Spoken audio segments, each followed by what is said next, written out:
Welcome to episode number 16 of the Who Am I podcast with the Southside Church of Christ, where we are digging into what it means to be a Christian week in and week out. I'm Brian Dill, and here with me, as always, is the incredible Jackson Wells. Thank you, Brian. Hope everybody's doing well. Today we're talking about going the extra mile, but I have kind of a weird question. Jackson, do you think outside of America they say go the extra kilometer?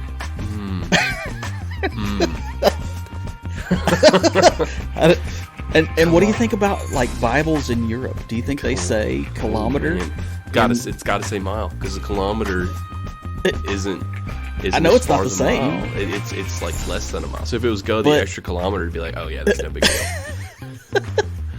So I looked it up in the Spanish Bible because, I mean, Latin American countries use kilometers. They don't use miles. I didn't know that. Yeah, you're driving down the road and literally America's the only one. Oh, pretty much, yeah. Wow. And it uses the Spanish word for mile. Okay. And I was like, I wonder why. I don't know. And I don't wonder, like, say in England, Yeah. does it say kilometer instead of mile? Gotta say mile.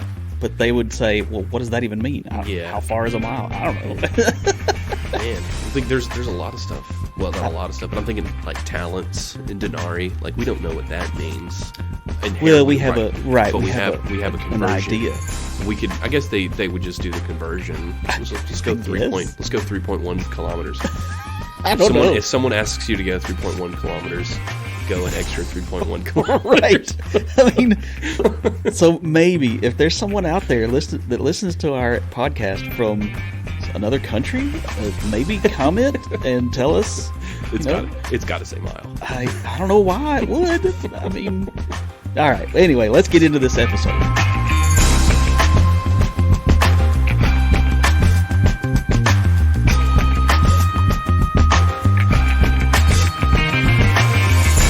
Okay, so we are talking about going the extra mile today, or kilometer, we don't know. But this is a statement that comes from Jesus that is talking about something very specific, which we'll get into in just a minute. But first, Jackson, do you have a story about walking a mile or walking multiple miles? I do, but what you just said made me think. What did Jesus actually say mile? That's a good question. Because what did he say? Well, what if it was? Are you gonna? All right. So actually, let's see. I did do a little research, and interestingly, the Greek word is million. Million, which is a Roman mile, but it's like one a Texas of the mile. Yeah, right. Yeah, I mean, what is that exactly?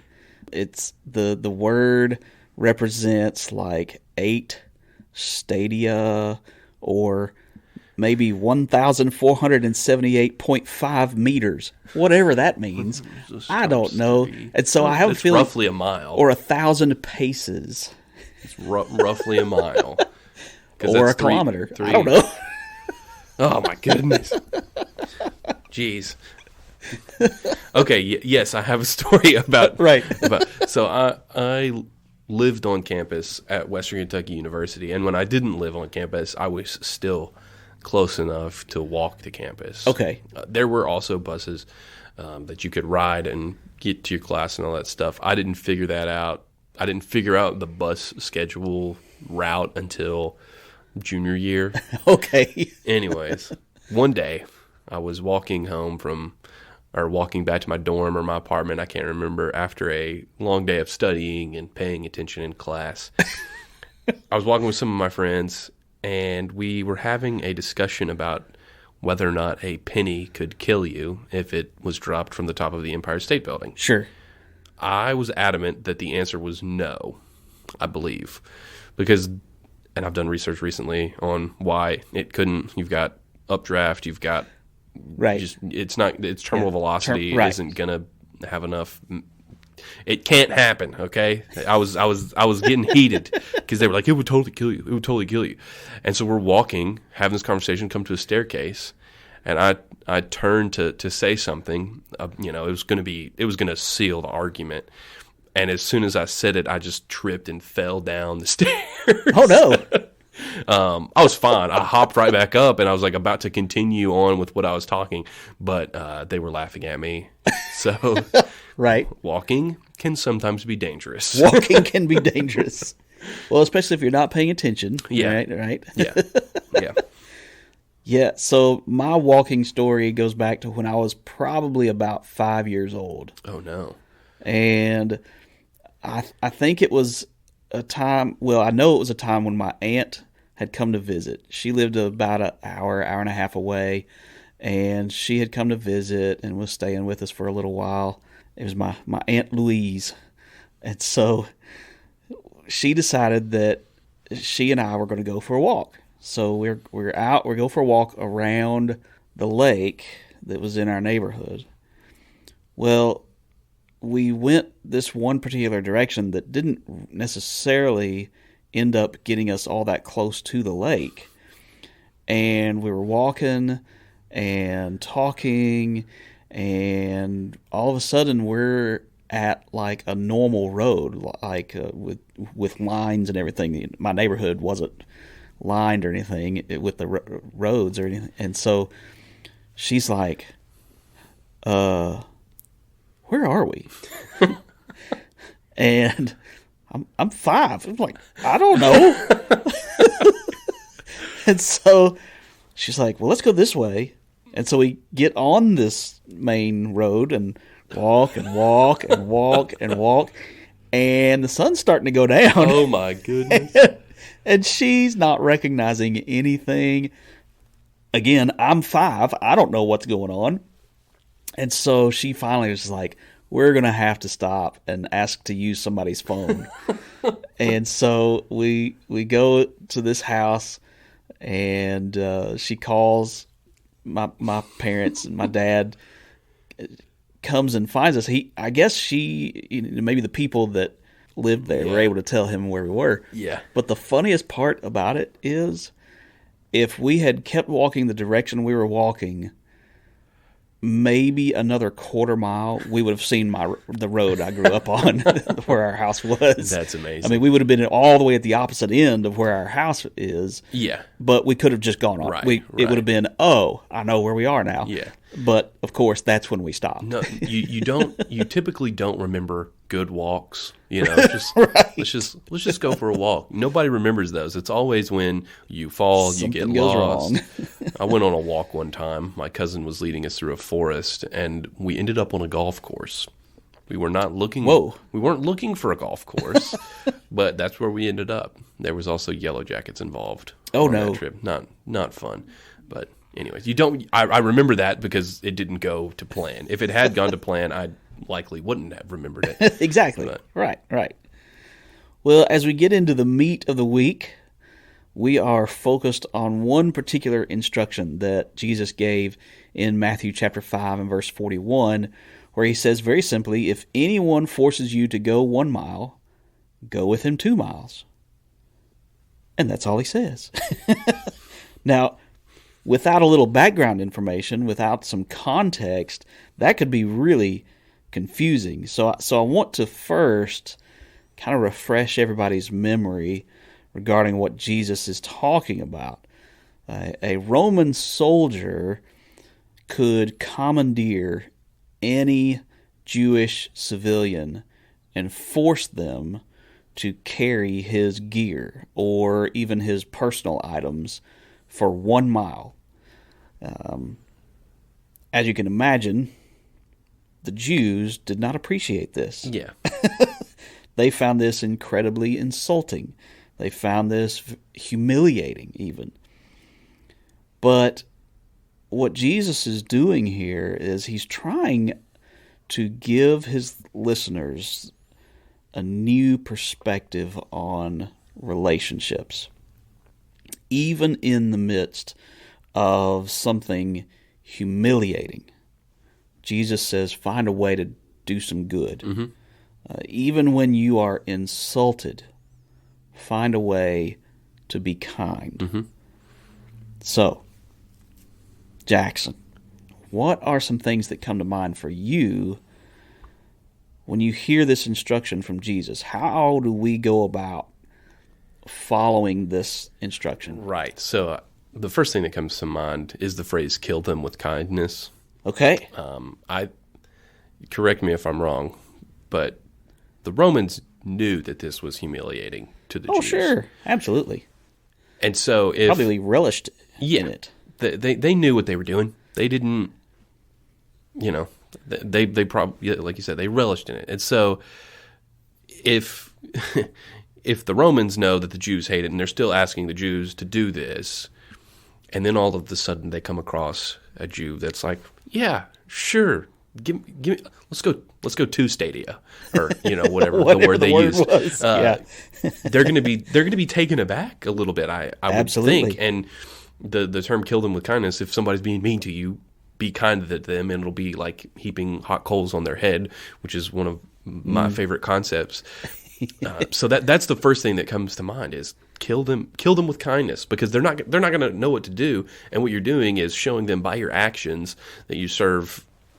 They're going to be like, well, why are you acting like that? And you can you immediately open a door for a conversation. Sure. And typically, if you do something nice for somebody, they're going to come back. And so now you have multiple opportunities to talk about, the Christ that you serve. Yes. Yes, So, absolutely. It killing them with kindness spirals into a lot of positive opportunities. That, or they'll just leave you alone. And so you win either way. Sure. I think it's really interesting that this instruction comes right before the section on loving your enemies. Yes. Because I imagine the typical Jewish reaction to, hey, you, come over here, carry this gear. Whatever direction you were going, whatever plans you had, whatever you were supposed to be doing, that's all got to be put on hold. And now you've got to carry this gear. Mm-hmm. And you got to carry it for a mile, which walking with heavy gear that you're carrying for a mile is not exactly easy. Well, and it's not just a mile, because you got to go 1 mile and then a mile back to what you were doing. So that's right. You're already doing 2 miles. That's right. And then Jesus is saying, he's essentially saying, go 4 miles. Yeah. Like if you do the back and forth, I mean, yeah. Good grief. But don't you imagine that when they were asked to do that, that it was, yes. Good grief. Come on. Okay, fine. Whatever. And so they, grab the gear, and I can just see them, they've got it marked. This right here is a mile, not one step further. 1,000 paces. Throw it down and spit on the ground, whatever. How you stupid Romans. Yeah. I cannot stand that I have to do this for you. And Jesus says, no, that's not it. Yeah. Go 2 miles. Yeah. The heart that you have to be able to do that without being bitter, to do it joyfully. There's it would be hard to overcome that, because you've got the Romans that are oppressing the Jews. Like, there's the whole history behind this. It's hard to just say, go 2 miles and everybody be okay with it. Change had to happen within a person in order for them to get to that point. Oh, absolutely. Absolutely. And like you said, imagine the Romans' reaction when he commandeers somebody and they're like, sure, no problem. Hey, how's your day been? And, they're walking along with him having a normal conversation. Like, how's the conquering going? And then they pass that mile marker and the guy's still carrying his stuff. Yeah. And the Romans looking at him going, what is your problem, dude? Crazy Jew. Yeah. This is the weirdest Jew I've ever met. Yeah. And that's going to be memorable. You talked about what makes a walk memorable or not memorable. Usually it's the bad things. Yeah. But in this circumstance, it would be something incredibly kind and unexpected. Yeah. And I think maybe that's part of what our responsibility is today in trying to follow this command, doing something kind and unexpected. Yes. I'm sitting here trying to think of something off the top of my head that would be like that. If imagine being in a school and someone asks you to go make copies. Well, you go make copies, and while you're in the copy room, grab them a cup of coffee or something like Right. Oh, sure, yeah, yeah. there are certainly ways where we can show that to others. And Right. again, it just opens so many opportunities to answer the reason. Well, why did you do that? The reason is because Jesus told me. Well, who's Jesus? He's the guy that I devote my life to. Let me tell you about him. Yes. It just opens some pretty unique opportunities that we wouldn't have otherwise. And then on the other side of that, if we aren't kind, if we are bitter towards people, and Right. people know that we call ourselves Christians, think about the stigma that then shows. Absolutely. If we're Christians and we're bitter about doing other things for people, people are going to see that and be like, well, why would I want to be a Christian if all you're going to do is be bitter about Right, having to do something right. for somebody else? And that's why Jesus says, "Oh, don't be bitter." Right. Well, and that's in the verses about loving your enemies. That puts us in the category of doing the same thing that everybody else does. Mm-hmm. You know, this is one of the things that should make us as followers of Christ different Yep. from the rest of the world. We're going to be kind in circumstances where most of everybody else is not going to be. Yep. Rather than grumbling and complaining and griping, and find a way to be kind, find a way to go above and beyond what is expected of you. And go ahead. In last week's episode, we talked about Barnabas and how he was an encourager and how he gave and how giving can be encouraging. Yes. I would say this is similar. This Absolutely. is, if somebody sees us doing something kind, if they see us going out of our way for somebody else, it can be contagious. And all Yes. of a sudden we have a ton of people doing positive things for other people. I think the opposite is also true. If there's a ton of grumbling, Yes. that too can be contagious. We have to be Definitely. aware of that. We have to be aware that we need to step away from that, and we need to be the encourager. Check out last week's episode if you haven't listened to it. But it's contagious both ways. Yes, So absolutely. I agree with that. be positive. Also, you know, the concept of going the extra mile is in many ways the opposite of complaining and griping and that sort of thing, but it's also, I think, the opposite of the good enough mindset. Yeah. Where we do bare minimum. You know, like I said, the Jew that says, okay, this is the mile, I'm not taking one step beyond this, I'm done, forget it. You know, and I think it's easy for us to get into the habit of doing bare minimum. Mm-hmm. And I think that we need to reevaluate especially our mindset when it comes to what we do as a part of God's kingdom. You know, I think that there are certain things in life that we are naturally going to enjoy and we like to go above and beyond in those areas. But sometimes it seems like when it comes to the church and what we do with the church and our role that we play in God's kingdom, sometimes we just check that box and move on. Absolutely. And we've got to get past this mindset of I'm doing enough.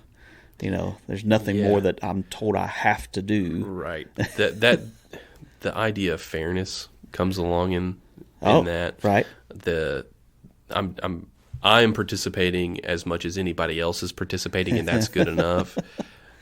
And so we could go on a completely tangent here, but we can't compare ourselves to other people, because I guarantee you there was a moment when a Jew was working and a Roman soldier came up and said, out of there's 10 Jews working, and Right. out of the 10 he chose you. Yes. You're the one that has to walk a mile. It's so unfair. So I'm only going to do the bare minimum. But whenever we stop comparing ourselves to other people, and that gives you a huge advantage, and it will help you likely go above and beyond. Absolutely. Yeah, that's a great thought, because we, why me? This isn't fair to me those are the kinds of complaints that we're likely to make. And it's typically going walking a mile, not fun. Going 2 miles, maybe not fun at all, but it's not something that's like detrimental to you. Exactly. And that's what we complain about a lot of times, are those little things that it's not going to kill you to knock it out or whatever. So yes, it's important that we realize that sometimes we are being a little bit of a complainer. I'm guilty of this all the time. Oh, we all are. Yes. So, I mean, you just have to be aware of it. Well, and since I know he's not going to listen to these episodes, I'm going to say something about my son. Like his desire to play video games, of course, is greater than his desire to do pretty much anything else in life, because he's a teenager, and that's a big thing for him. Now, of course, we have our limits on how much time he's allowed to do that each day. But, sometimes things happen and we have to go somewhere, or we have to, something comes up, and he may have extra homework, or he may need to go with us somewhere or something like that. And he's, oh, man. And we're like, what's up? I don't get to play my game until, whatever time. And we're like, so what? It's a game. It's a lifestyle, Brian. You don't understand. But it's like you were saying, these are not end of the world right. things. These are right. the types of things that we typically think of as, oh, man, I can't believe I have to do this. Yeah. I can't believe I'm being asked to do this again. Well, it's such small potatoes. I think of going back to we're walking 2 miles, and that gives us double the amount of opportunity if we, instead of just walking 1 mile, right, to talk to somebody about Jesus. Yes. So think about, play video games like it's the last time you're ever playing video games. Talk to this person that you're walking down the road with like it's the last time that they're going to have an opportunity to hear about Jesus. Right. And when you have that mindset, you want to walk longer. You want to keep going. And so whenever you got to become passionate about it, because when you become passionate about it, it's easier to go the extra mile. So absolutely. Not only do we need to be aware of what we're grumbling about, we need to be aware of what we're passionate about. And again, it takes a change of heart to become passionate about Christ. But once you become passionate about that, it's hard to be passionate. You can still be passionate about other stuff, but that becomes a high priority thing. Yes, exactly. Well, I hope that the answer to am I an extra miler is yes, even though extra miler is a word that might sound a little cheesy. I don't know. But I think that the answer to that really needs to be a yes. Absolutely. When we go the extra mile, figuratively or for some reason literally, we are taking advantage of the opportunity to show the love of Christ. And we need to do that as much as we can. Agreed. Well, we want to thank all of you for listening to this week's episode. We hope that this week's episode is one that is going to help you in your faith, and especially be a blessing to you as you grow in your identity as a follower of Jesus. Have a blessed day.